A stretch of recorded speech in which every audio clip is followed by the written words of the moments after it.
نئے ولاگ کے ساتھ میں ہوں خضر کلاسرا، میرے ساتھ سینئر صحافی حافظ عبدالماجد صاحب موجود ہیں، میرے کولیگ بھی رہے ہیں، بھائی بھی ہیں، دوست بھی ہیں، اور پی ڈی ایم کی جو سلسلہ ہے اس کو بڑا قریب سے کور کر رہے ہیں اور بڑی دیر سے کر رہے ہیں۔ تو حافظ صاحب کو میں نے ریکویسٹ کی ہے کہ آج آپ میرے ساتھ ہمارے دیکھنے والوں کو بھی اپڈیٹ کریں آج کے اجلاس کے حوالے سے، مستقبل کی سیاست کے حوالے سے۔ حافظ صاحب، آج کیا ہو رہا ہے؟ پی ڈی ایم کس وجہ سے سر جوڑ کے بیٹھی ہے اس کی قیادت؟ بہت بہت شکریہ خضر کلاسرا صاحب۔ آج پی ڈی ایم کا سربراہی اجلاس اس وقت چل رہا ہے، تقریباً یہ 3 بجے شروع ہوا تھا، ابھی تک جاری ہے۔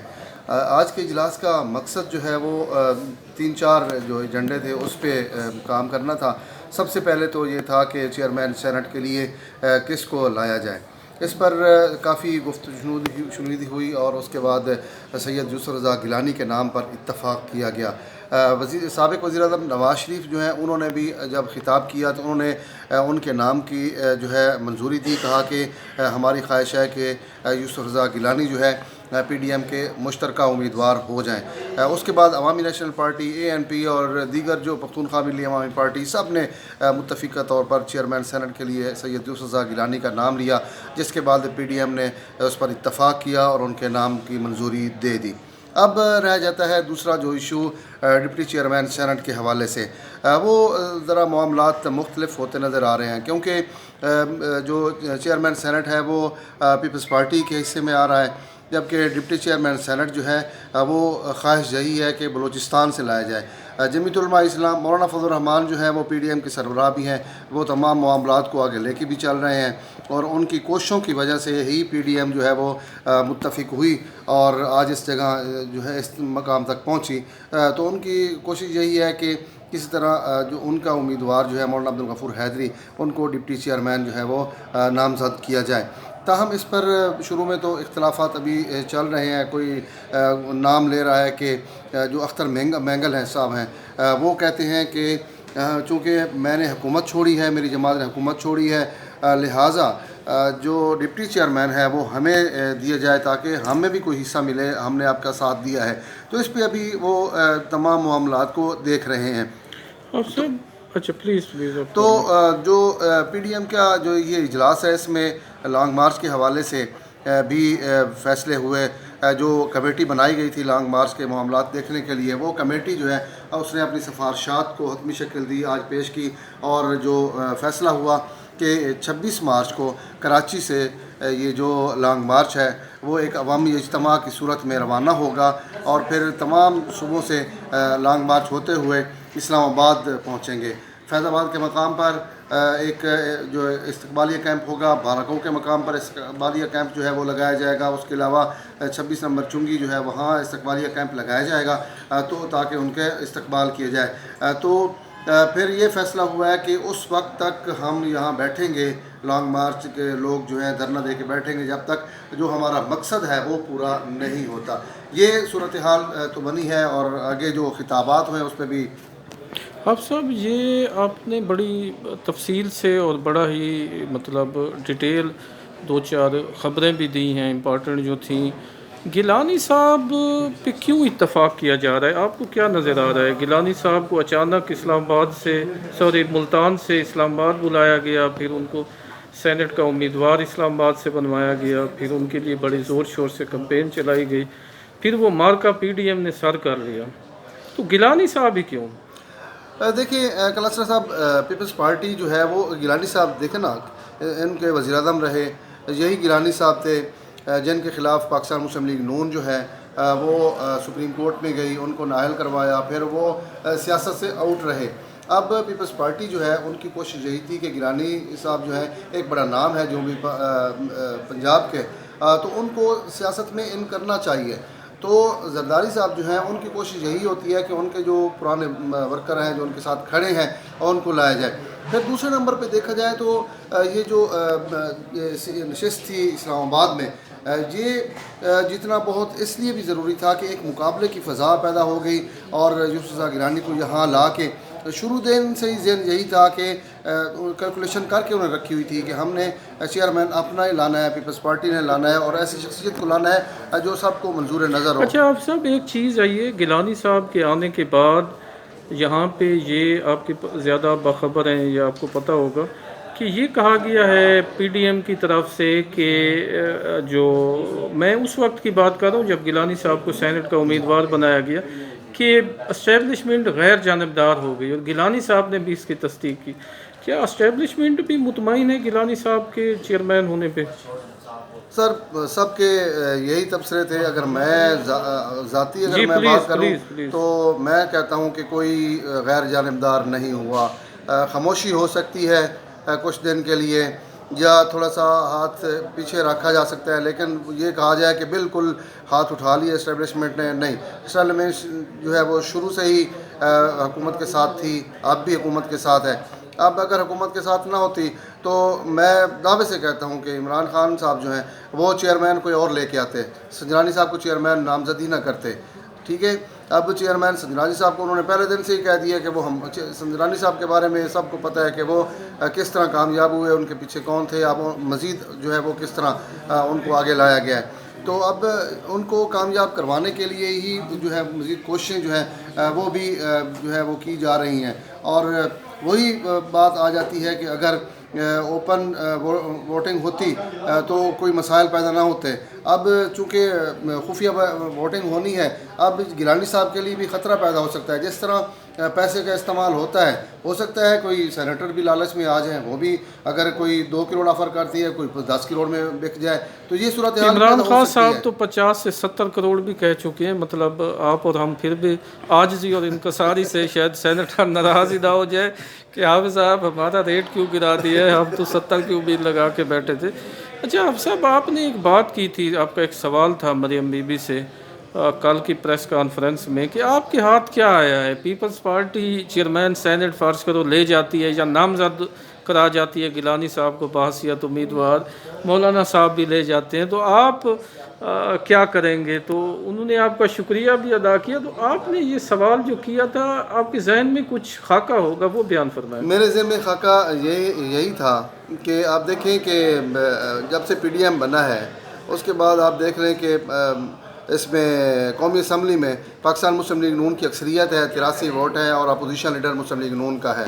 آپ دیکھ رہے ہیں سینٹ میں دوسرے نمبر پہ، پہلے نمبر پہ پاکستان مسلم لیگ نون تھی، اب مسلم لیگ نون تیسرے نمبر پہ آ گئی ہے۔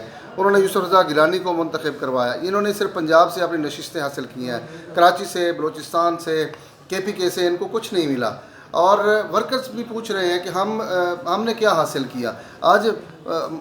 تو میں نے یہ سوال کیا کہ آپ بلاول بھٹو زرداری کے حوالے سے میرے ذہن میں آ رہا تھا کہ وہ ان کی پنجاب میں 7 نشستیں ہیں، وہ وہاں پہنچے ہیں، وہ پنجاب کی حکومت تبدیل کرنے کے لیے کوششیں کر رہے ہیں، وہ سب سے مل رہے ہیں۔ آج میاں نواز شریف نے کیا خطاب کیا؟ انہوں نے یہی خطاب کیا کہ ہمیں نہ پنجاب میں حکومت چاہیے، نہ مرکز میں حکومت چاہیے، ہمیں تو صرف الیکشن چاہیے۔ آج ان کی تقریر تھی، اور بلاول کو انہوں نے کہا کہ آپ پنجاب میں کس طرح جا کے حکومت تبدیل کریں گے، کس طرح ہمیں حکومت نہیں چاہیے، نہ مرکز میں نہ پنجاب میں، ہمارا مقصد ہے اس حکومت کو ختم کرنا ہے۔ تو میں نے کل مریم نواز صاحبہ سے یہی سوال کیا کہ آپ تو لگتا ہے ایسا ہے کہ صرف مفتاح اسماعیل پر آپ کو جو ہے وہ ٹرکایا گیا، اور بالکل ہی آپ پیپلز پارٹی کے سامنے لیٹ ہی گئے ہیں۔ کوئی تھوڑا سا اپنا کوئی دکھائیں کہ مسلم لیگ نون جو ہے وہ ان کے ورکر بھی دیکھیں کہ ہم جو ہے کہاں کھڑے ہیں۔ چیئرمین سینٹ پیپلز پارٹی کا یوسف رضا گیلانی کو انہوں نے جتوا لیا۔ یہ تمام چیزیں میرے ذہن میں تھیں، میں نے کہا ان سے پوچھوں کہ چلو میں یہ چاہ رہا تھا کہ آپ کی زبانی بھی یہ بھی پتہ چلے دیکھنے والوں کو۔ اب سب مارچ میں بڑا مطلب گرم سا ماحول ہے اسلام آباد کا۔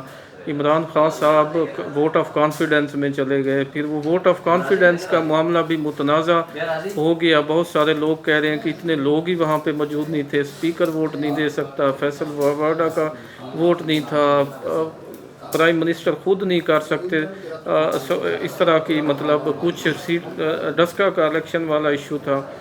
تو پھر یہ آپ اتنا قریب رہتے ہیں، تو یہ کہانی واقعی درست ہے جو کہا جا رہا ہے کہ 178 نہیں تھے اور 178 کی پرچی بنا دی گئی؟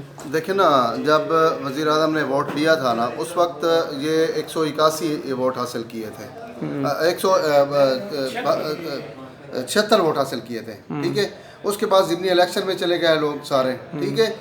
اب جو سب بتا رہے ہیں نا کیلکولیشن، وہ یہ ہے کہ آپ دیکھ لیں کہ ڈسکر کی سیٹ جو اپوزیشن کی ہے وہ بھی ادھر گن رہے ہیں.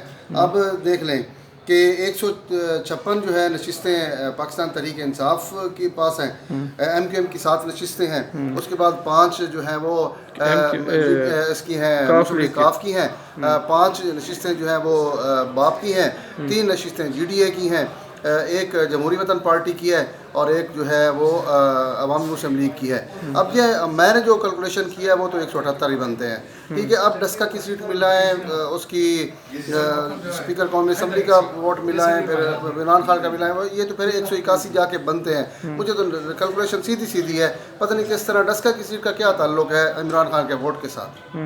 تو آپ سمجھ رہے ہیں کہ ووٹ تھے اتنے تھے، یہ ہو ہی نہیں سکتا کہ اس طرح کیسے ہو سکتا ہے کہ آپ جا کے جو ہے وہ اس کو غلط کیلکولیشن دیں. نہیں ہو سکتا. آج تو بلکہ حکومت نے جو لسٹ شاید میرے پاس آئی ہو، اس میں تو 181 کی جو لسٹ جو ہے ووٹ وہ مجھے نظر آ رہے تھے، اتنے پڑے ہیں. تو یہ تمام صورتحال ہے. یہ کوئی ایک چیز یہی ہے کہ یا تو تحریک عدم اعتماد اپوزیشن لے کے آتی تو پھر مزہ تھا. جب اپوزیشن لے کے ہی نہیں آئی، اب سوالات اٹھاتے ہیں کہ 178 ہے، یہ تو ایشو بنا ہوا ہے 178 ہے یا 181 ہیں، لیکن انہوں نے جب اپوزیشن نے حصہ ہی نہیں لیا، ٹھیک ہے، اور ان کو کھلا میدان دیا. اب سب یہ جو باہر سارا کچھ ہوا، جوتا مارا گیا، احسان اقبال صاحب پہ اچھالا گیا، یا پھر تھپڑ کی وہ کہا گیا، یا پھر اس کے جو مریم اورنگزیب صاحبہ کے ساتھ ہوا، یہ کس طرح ہو گیا؟ کیوں ہوا یہ؟ آپ مطلب بینگ ایک جرنلسٹ کیا دیکھ رہے تھے؟ دیکھیں، یہ نا جب سینٹ کا جو تحریک عدم اعتماد کے حوالے سے اور وزیر اعظم جب ووٹ لے رہے تھے، اعتماد کا ووٹ، اس سے 3 دن پہلے پاکستان تحریک انصاف نے اناؤنس کیا کہ ہم لوگ جو ہے ڈی چوک پہ جشن منائیں گے، آئیں گے. تمام انہوں نے اپنے جو راولپنڈی ڈویژن، چکوال، ملتان، ادھر پشاور سے سب کو کال دی ہوئی تھی کہ آپ لوگ یہاں پہنچے. آپ دیکھیں وہاں اونٹ بھی ذبح ہوا، شکران وہ صدقہ کیا گیا. تو ڈی چوک میں آنا تھا. اب غلطی کیا ہے، مسلم لیگ نون نے صبح ہمیں میسج کیا کہ آج جناب نا پریس کانفرنس ہے. تو پھر ہم نے رپلائی کیا بھی آج یہاں پریس کانفرنس آپ نہ رکھیں، آپ پریس کلب میں رکھ لیں یا پارلیمنٹ کے اندر رکھ لیں. تو یہ صورتحال ہے. انہوں نے کہا نہیں، پریس کانفرنس ادھر ہی ہوگی. ٹھیک ہے، جب پریس کانفرنس ہوئی تو صاف ظاہر ہے جب مخالف کارکن آمنے سامنے ہوتے ہیں تو نعرے بازی بھی ہوتی ہے، تو نعرے بازی ہوتی رہی. لیکن بہرحال جو بھی ہوا، برا ہوا، اچھا نہیں ہوا، میں سمجھتا ہوں کہ بس اب میں شارٹلی آپ سے لاسٹلی ایک سوال چاہ رہا ہوں، اس کا جواب چاہ رہا ہوں. جو کل مریم نواز شریف نے کہا ہے کہ 2 تھپڑ مارے گئے اور ہم 10 ماریں گے، تو یہ کیا ہو سکتا ہے؟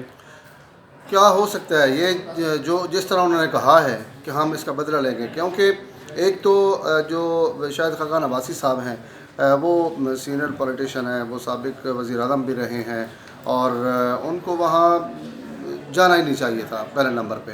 اب جہاں گئے ہیں تو رد عمل کی کیا شکل ہو سکتی ہے؟ اسمبلی میں کوئی بھیڑ بھیڑ ہوگی، کوئی باہر ہوگی، کیا ہوگا؟ اسمبلی میں نہیں ہوگی، یہ فیلڈ میں ہی ہوگا. جو کچھ ہوگا نا یہ ادھر ہی ہوگا، باہر ہی ہوگا، جو جہاں بھی ہوگا صحیح.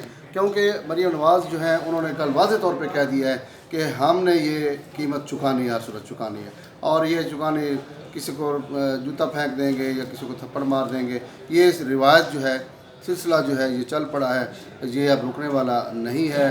یہ الیکشن کے مارچ جو آ رہا ہے اسلام آباد کی طرف 26 سے شروع ہوگا. ہاں جی. بہت شکریہ آپ صاحب، آپ نے ہمیں جوائن کیا، بہت شکریہ.